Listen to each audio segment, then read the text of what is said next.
Well, after trying to decide if I was going to launch Discovery 2 or not, I decided to launch it primarily because I don't have the full suite of experiments on Discovery 1 that I would like, and Discovery 2 was also always designed to carry extra experiments. Plus also, if I want to actually refit it to go to Mars, I'd actually need to do quite a lot of changes. So I decided, you know what, best plan is to actually send it to... have we actually got control? Let's actually just check this. Was to actually send it to Venus. So we're going to do a little bit of orbital maneuvers right now because we're not actually on an encounter. We did a beautiful launch. That's the wrong way, isn't it? Right. We did a beautiful launch, and then my actual burn to Venus was not perfect, shall we say. It was a bit well, I cut it off short by about 15 meters per second, which by eye wasn't too bad, but I didn't have RCS on the actual that stage to reposition it and things. And then I fired the engine again, went over by about 2 meters per second, and we lost signal just as that happened. And I decoupled the top our payload. So yeah, we've got a bit of a spin on, and I'm concerned that we actually don't have control of the craft. Now we do have signal. I wonder if I've got a...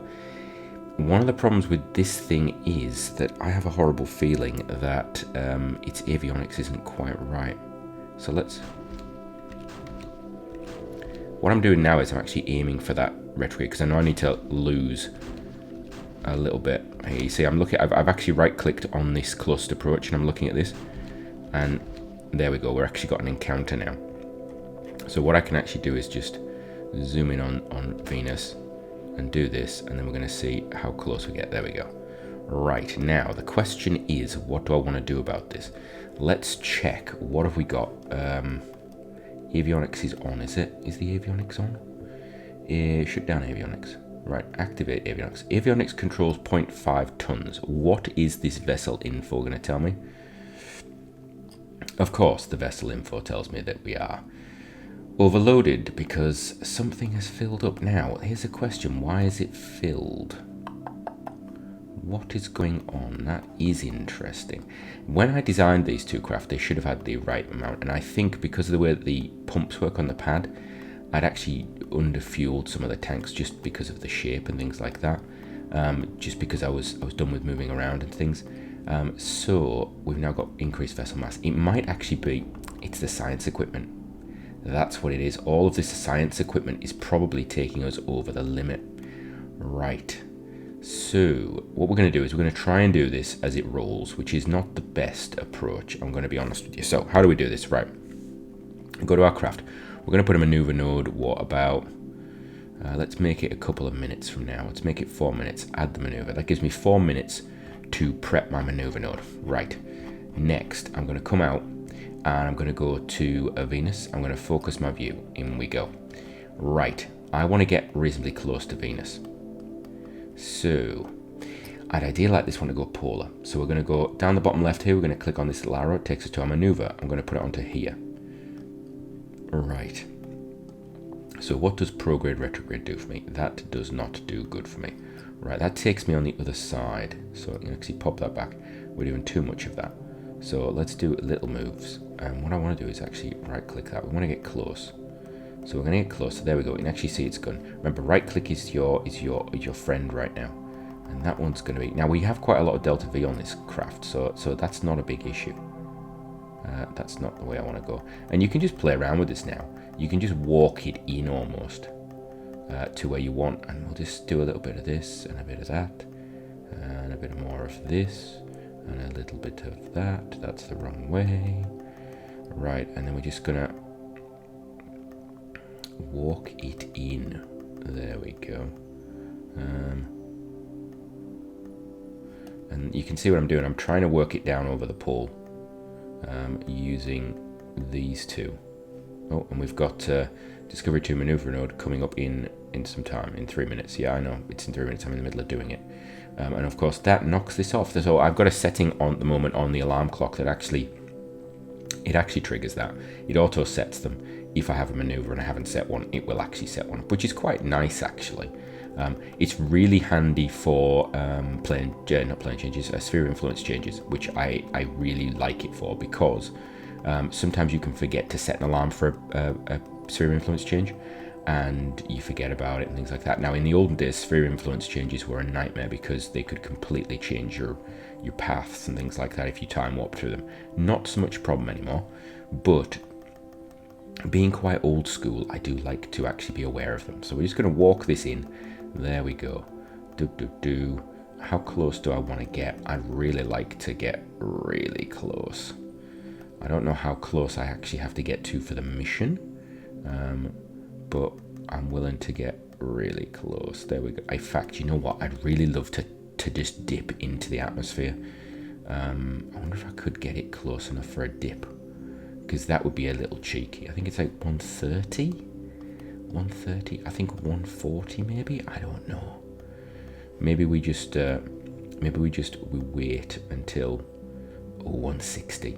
That would be lovely, because then I could actually do some calculations on what Venus atmosphere actually is, or I could look, and we could just dip it in. But that's really tight and nice. So now what we've got to do is we've got 7.5 meters per second for that. That's a huge burn, obviously. So what we could actually do is we can we've got a choice. I could just dump some stuff, so like so. There we go, we've dumped half our fuel, which I'm not a big fan of, but it gives me control. So then we're going to go to node. Do we actually have... Why are these... Oh, you're kidding me. 127 seems about right. It seems right. Have I got tanks that are not active or something? Do I have tanks that are not... Or maybe they're just not showing. That's enabled. This is okay. It looks as though it's moving towards there, doesn't it? That's interesting. It is sort of migrating. Let's keep an eye on it. Let's keep an eye on it and see if this thing actually is going to do the migration for us. Is it going to stop me? Because it seems to have migrated to there. Yes. It's got... Yeah, we go. So it is working. Okay. So I'm actually going to use RCS for this, I think. In fact, no, we're going to use... There we go. He's going to use that for a little bit and then do that. And then we'll just finish it off. And then we'll jump back to map mode. There, look, me Venus. What is my actual Venus thing? Oh, that's beautiful. Turn that off. Do that. Oh, there we go. Right, we're going to pull it right down. Ooh.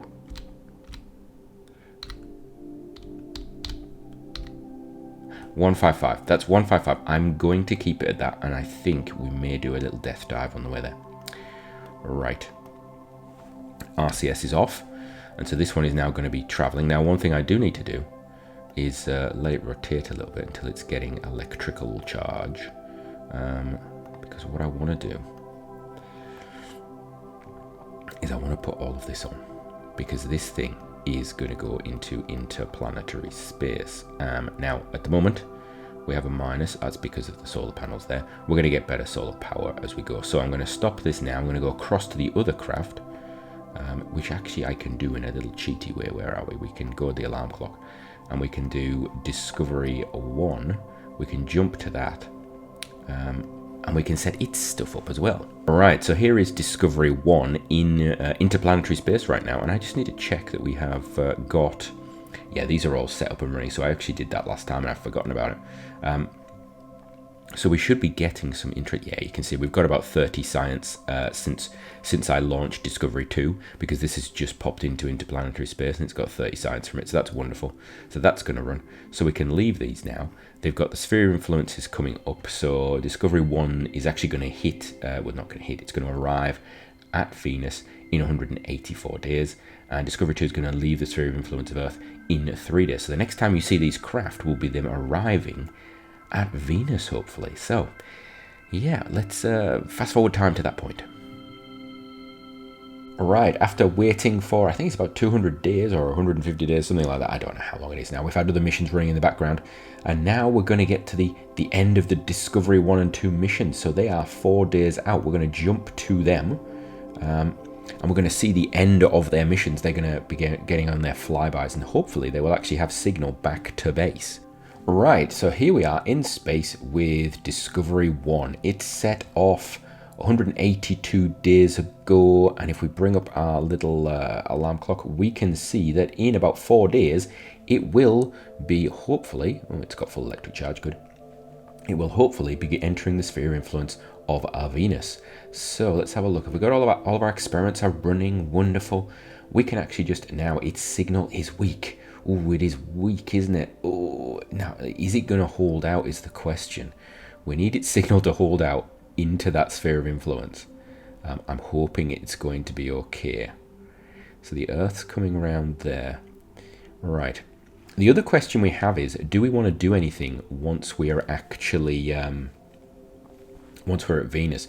Do we want to actually get clever and try and do, like, you know, lower our anything of our stuff or anything? I don't know. I don't think this is the mission to do it. We do have 2 of them on the way. So, you know, they're not going to be able to capture. They don't have enough delta V for that. They've got about 500 meters per second of delta V, so they can do some maneuvers. It'd be nice if we could get a second flyby of Venus, but I don't think that's going to happen. We'll have a look when we get into the sphere of influence. But what we will do now is we're just going to run time forward. Let's get that time going forward. There we go. Oh, all the way. Yay. Right. So it's going to slow it down. You can see they've got slightly different paths as well, haven't you? So what's that? That's the oh, so is that's the probes as well. So we've got the body of the other craft nearby, because of course we did minor changes with this. Cool. So we've actually got lots of stuff sort of flying around. What I actually need to remember to do, and this is something that I always too close. I always forget is when now in the sphere of influence, or about to be. I always forget to rename them and get rid of their launch vehicles, because I always put my launch vehicle name on my craft, or I tend to anyway. Put them as probes as well. So this is about to enter the sphere of influence. How far away are we? 15 minutes. Oh, that's interesting. So so Discovery 1 actually launched about 4 days before Discovery 2. And it will be the first into the sphere of influence, which is nice, isn't it?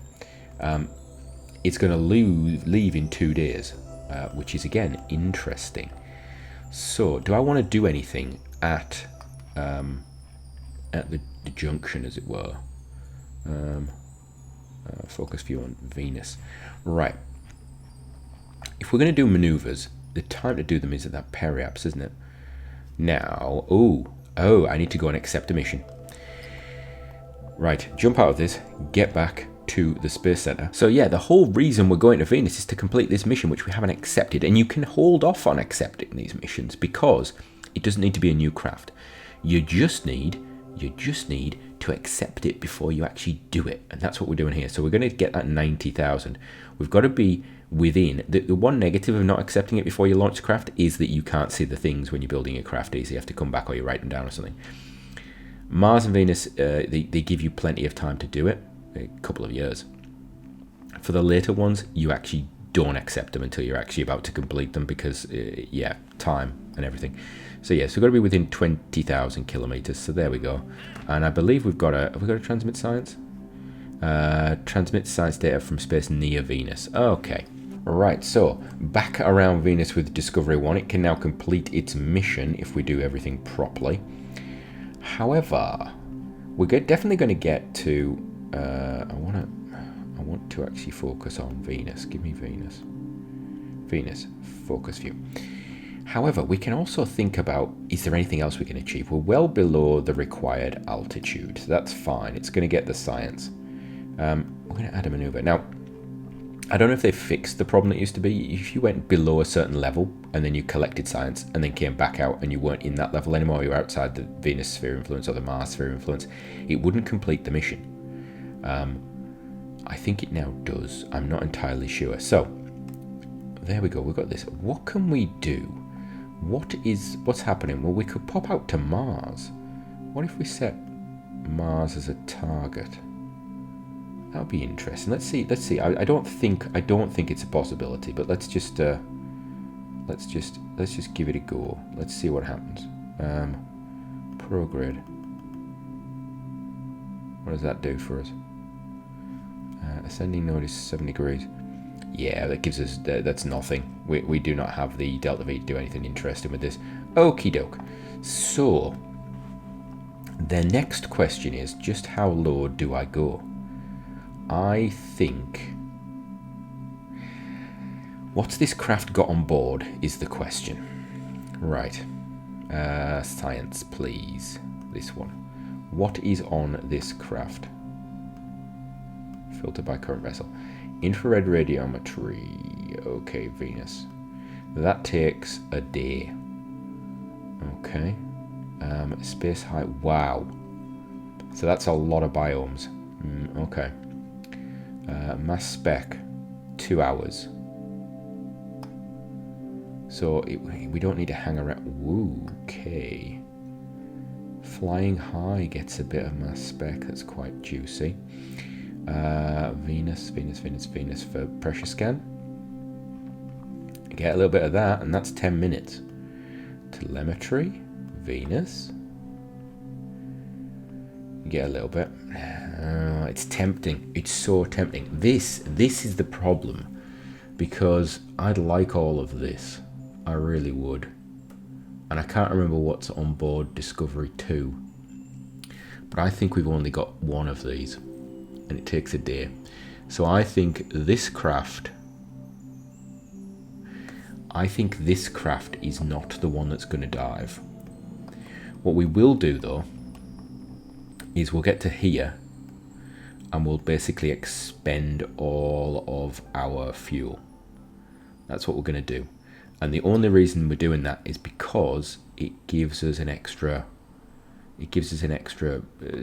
4 hours in the sphere of influence, which might be useful for getting a bit more science. So that's the reason we're going to do it. And then this craft will be spent, it will be done. So that's fine. So that's Discovery 1.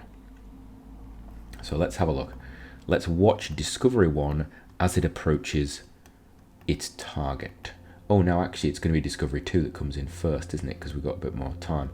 So let's jump to Discovery 2.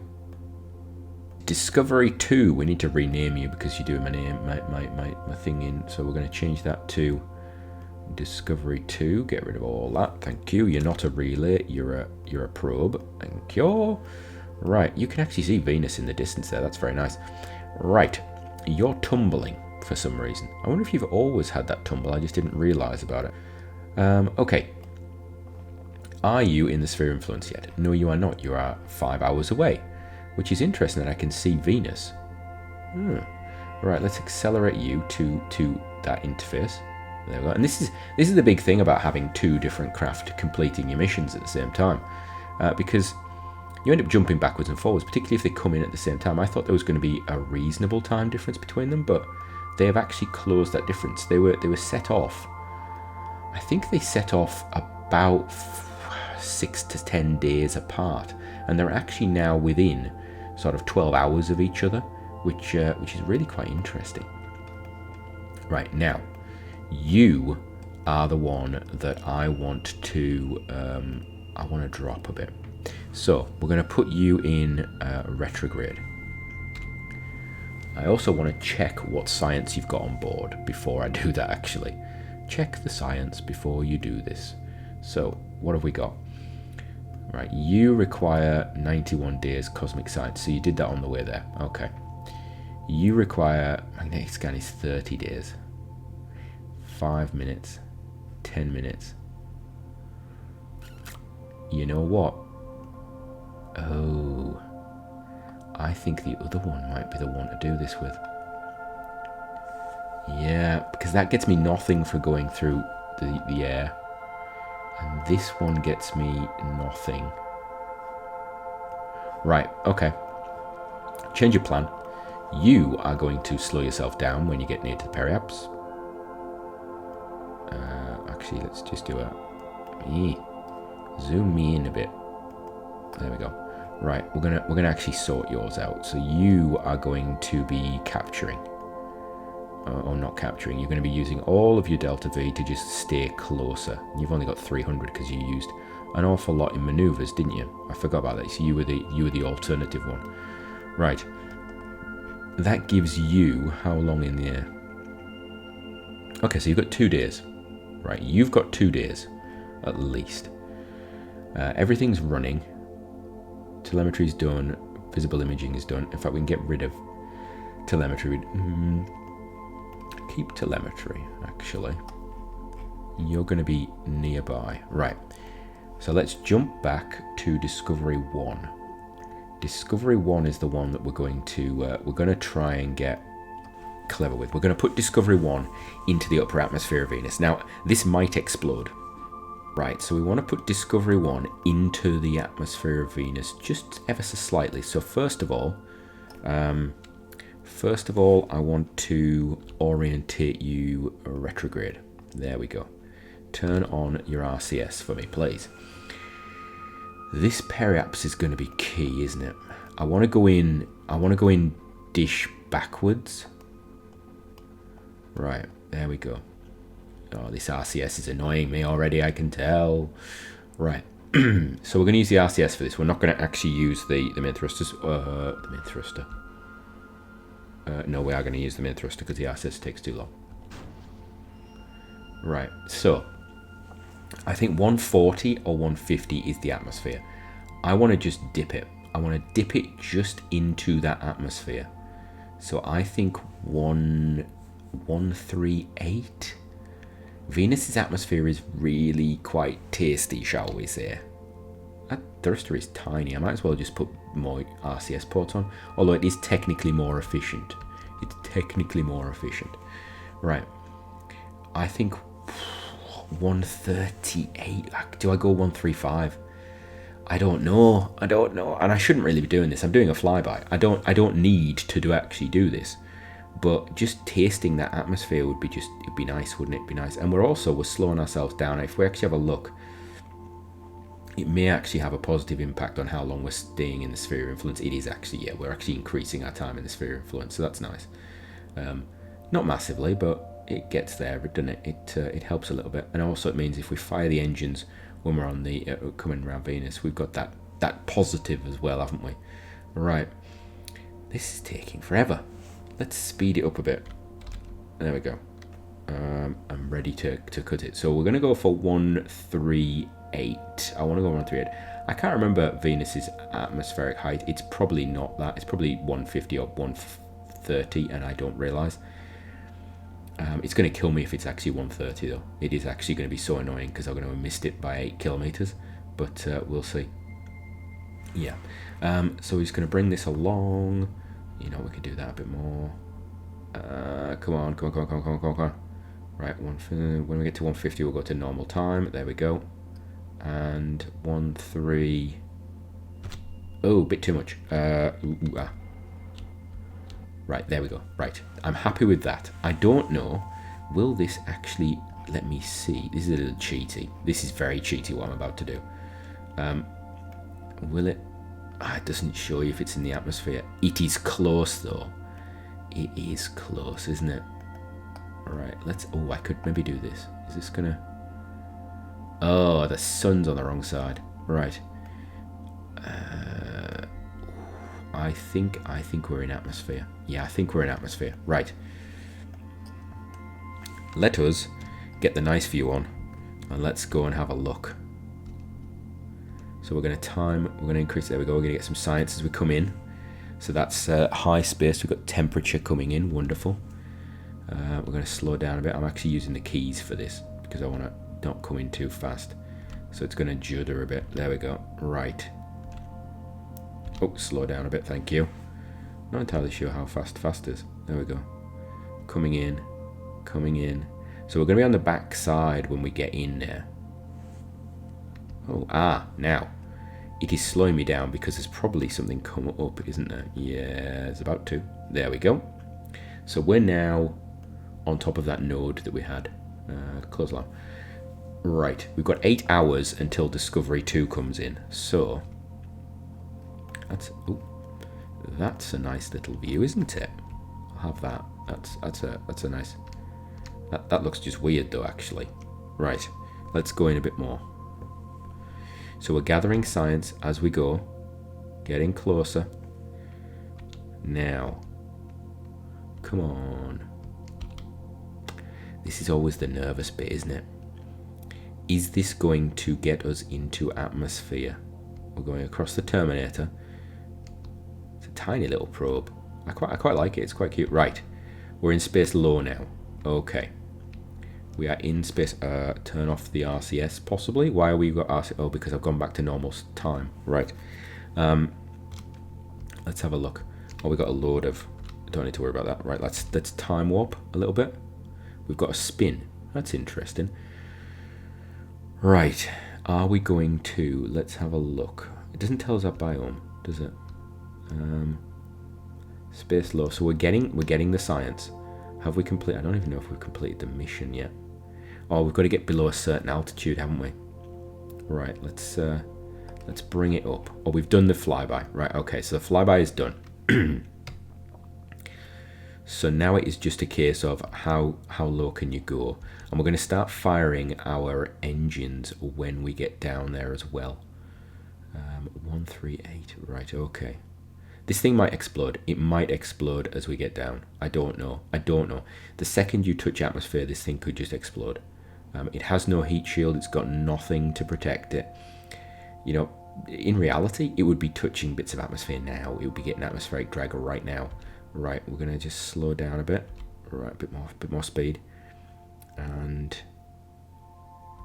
right, I want to put my RCS on because I want to get myself positioned. So we want to try and go in tail first, the engine facing. Now, let's get something that will tell me. You will tell me, won't you? Yeah, you will. So we're going to stick you there. Right, so we're in low space at the moment. I've already done the science for the telemetry, and it is waiting. I do not like the fact that it's got that roll oscillation. That's not good. Right, we still have signal, which is interesting. I thought we might lose it when we were around. I suppose the Earth is round the back, though, isn't it? It's on the dark side. We are losing the sun. We potentially could lose electric on this, thinking about it. Right, so we're still in space low now. Is 145 the barrier? It is not. Oh, we're flying high. We're now flying high. Okay. So 145 is the barrier. This is problematic, but we'll live with it. So I think start the engine. Yeah, give me a minute of burn. Give me a minute of burning. So yeah, that's okay. So we're actually flying high. Okay. That's cool. That is really cool. So we have got flying high science. It's not very low flying high science. We've literally skimmed the atmosphere. But yeah, we're definitely doing something. And we're going back up now. So we've not overheated. So 138 I can put a probe at. And we don't have a problem. Okay, that's superb. That is quite impressive. Now I could actually point this probe down towards the ground and try and stay at this atmosphere altitude for longer, but I'm not sure our thrust would actually be any use to do that. So there we go. That is the atmosphere of Venus, and we're only going to get about a minute's worth, but we're going to get what, close to 4 or 5 science units for that, just for dipping into the atmosphere. And now we're back out. Okay, and we can leave that engine to run, and there we go. How are you firing? There's nothing left. There is no fuel left. We're out of fuel. Oh, because this obviously, this needs a minimum amount of fuel in the tank, and now the RCS is fixed. Okay. Turn the RCS off. Thank you very much. Because I've just realised this thing's going to be needing to transmit. So what's your electric charge like? We got a lot of electric charge. We have signal. We've got about 1 day until Discoverer, 1.25 days, something like that, until Discoverer leaves the area. Are we still doing science? We are. We don't need telemetry anymore. We don't need pressure scan anymore. Those have all been done. We can save that electricity. Mass spec is going to hopefully run in that time. Visible imaging, we should get some of. Infrared, we'll get some of as well. We'll get some of it. I don't know how much, because we'll get high. We probably won't get low. We'll have to come back for that and do orbital. So let's think. Is there anything else we want to do with this craft? I don't think so. I don't think there is anything else to do with it. We may want to change its orientation. It's currently facing that way, isn't it? Oh, that's fine then, because when it comes out, it's actually going to have the sun on the side of it, so it's going to be fine. So that's fine. So that's Discovery 1. It's going to transmit. Let's go and have a look at Discovery 2. Right, Discovery 2. I know, because we've done it with Discovery 1, that we can actually go lower. So we're going to go lower. We're in retrograde. Let's fire some engines. So I think 138 was okay. 137? Do we go for 137? I think we just touch 137. There we go. That's a little bit cheeky. You know what? If we're going to go 137, 1375. There we are. Bit more. Right. There we go. Okay. Let us fly off into the distance. Right, so Discovery 2 is going to do the same sort of path. It's pretty much facing the sun, isn't it? And it's coming in. And Venus is the clouds around Venus really do hide it. And they're very bland, aren't they? I mean, you always see the images of Venus. I think they've changed the clouds, though, because they used to be a bit more vague than this. Or maybe it was just the way I had my previous version set up. So there we go, just slow down a little bit. So we're going to come over again. This is going to be on the night side, so we're not going to see much. I love the little sort of blue haze around Venus. I think it's so cool, and it's very accurate. It's very nice. Again, Venus not the most colourful of planets. Obviously, we're going to go over the North Pole there. Is it the North Pole? I don't really know with Venus what the situation is. Right. Oh, we've got something going on. So let's have a look. We're coming down. Right. This one's going to go a little lower, isn't it? This one's going to go 137,500. So let's have a look. Will this one survive? We're playing just risk now with our craft. I'm not entirely sure that's healthy, but we'll see. Now this should trigger actually into normal time warp when we get to the correct atmosphere. Right. Oh, there we go. Get rid of that. Close alarm. All right. So we can actually do that until we get down somewhere. Oh, you know what we could do? We could actually do this and go data. Oh, I don't have signal. Oh, because we're over the pole. Uh-oh. Right, so we may actually lose data here. If this thing burns up, we lose data. What have we got? We've got lots of stuff coming in the logs. We do not have signal. That's interesting, but it's orientating itself still. Okay. I'll allow that. I will allow that. So we've got Discovery 1's got another day before it departs. We've got a day and 5 hours almost. Right, here we go. Now this one, it may only be 500 meters, but with the thickness of Venus's atmosphere, this could actually catch fire. It could explode. Pressure waves could rip it to shreds. It's not designed to go through atmosphere. Okay. We are through. Has it actually got data though? Yes, it has got some data. It's got a lot of data actually. Lovely, lovely data. Ooh, we like that. So it got temperature telemetry and it got visible imaging as well. Not much, but enough to make it worth the risk, I think. We got 8 units of telemetry data. We've actually almost done the telemetry data for the upper atmosphere of Venus. Is that specific? It is not. No, it's just generic science. Okay. So we can waddle on through there, and then we just need to get going. Now I need this thing to actually get up high away from something, so I can actually get signal back. Is it going to have signal is the question. There we go, we've got connection. Right, so we're transmitting data all over the place now, and I'm going to fire the engines like crazy because we can, and get that going. Right, we're going to slow this craft down as much as we can because we want to stay in the zone as long as possible. There you go. We're adding minutes and minutes with this fuel. Completely not a waste of time bringing all this fuel on board. We're going to gain a couple of hours, I think, which is possibly going to get us a little bit more science. Again, if we'd have been really clever about the way we'd done this, we would have put the craft maybe on the... Oh, because we're actually technically... Our periapsis is so low now because of the way we've done this. We could have maybe done flybys and you know, gravity slingshot things and all sorts of stuff like that. We're not going to do that. I'm going to turn that off. And there we go. And we're going to do that. Right. So this thing is going to be transmitting for a while. Let's watch. I think we'll watch this one depart, will we? Yeah, we'll watch this one depart because that's a nice view. So these are going to be our Discovery 1 and Discovery 2 will be sending data back to Earth for a while now because they've got quite a lot of data on there, although they do have quite decent transmitters. They don't have the best signal strength at the moment, but the amount of data they're gathering, it's not a huge problem.